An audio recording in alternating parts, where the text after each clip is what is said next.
Warning: the following contains spoilers for Star Wars: The Last Jedi. The Force Awakens returned Star Wars fans to a galaxy far, far away 30 years after Return of the Jedi hit theaters, with just as much time having passed in the Star Wars story. While a number of significant events had shaped the galaxy, a return to a fairly familiar conflict with mostly familiar characters made it easy for audiences to jump right into the new story, investing in big new questions, like who is Supreme Leader Snoke? Who are Rey's parents, and what's Kylo Ren's backstory, and why did Ben Solo turn to the dark side?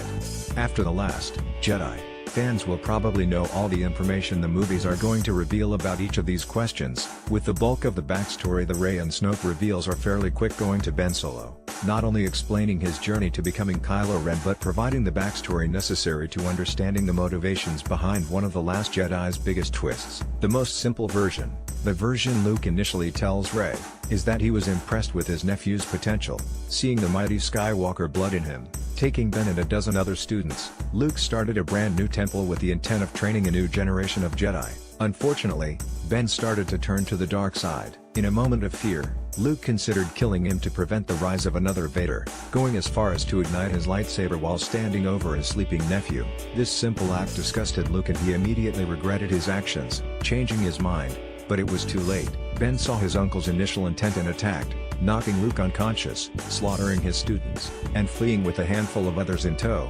Feeling absolutely crushed, not just by Ben's betrayal, but by the way his own involvement in encouraging his nephew's descent, Luke goes into exile, seeking out the very first Jedi temple. After arriving, Luke determines that the repeated failure of the Jedi throughout history, from allowing the rise of Darth Sidious and virtually pushing Anakin Skywalker into his arms to Luke pushing Ben Solo into the service of Supreme Leader Snoke. Feeling defeated, Luke determines that the Jedi Order will die with him, shutting himself off to the Force. Meanwhile, having taken the name Kylo Ren, Ben's power only grows under the tutelage of Supreme Leader Snoke. Desiring to craft his new apprentice into the second coming of Darth Vader, Snoke seeks to sever all Kylo's ties to his former life and eliminate a division that still exists inside him. Snoke is a harsh master, but Kylo craves his affection.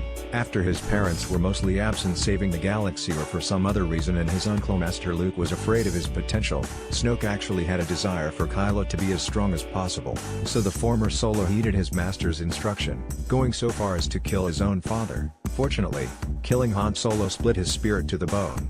Instead of giving him closure and purpose, it made him even more divided. When given the opportunity to also kill his mother, he takes his finger off the trigger. Sensing this division, Snoke creates a mental link between Rey and Kylo, convincing Rey there is a chance to bring Ben back to the light side, coaxing her out of hiding. What Snoke didn't count on is that this spawn would give Kylo a new connection to Rey, so when Snoke determines she must die, he sees another authority figure he can't rely on.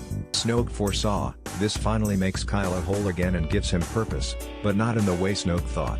Kylo once again resolves to abandon his master, killing him and giving Rey the classic Star Wars rule the galaxy with me speech, only to turn the might of the First Order against her and the remaining resistance when she rebuffs him.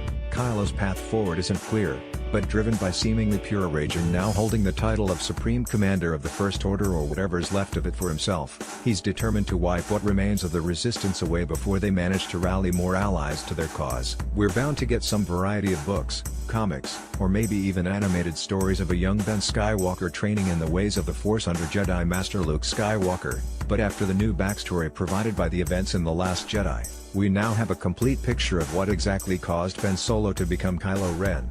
Additional stories might flesh out the details, but when it comes to major reveals, The Last Jedi puts it all on the table. Moving forward, the plot of Episode 9 can, as Kylo would prefer, let the past die as it delves forward into the epic conclusion of the sequel trilogy, free from not only the pesky backstory and history of events since Return of the Jedi, but Star Wars history altogether. Chris Terrio and J.J. Abrams certainly have their work cut out for them.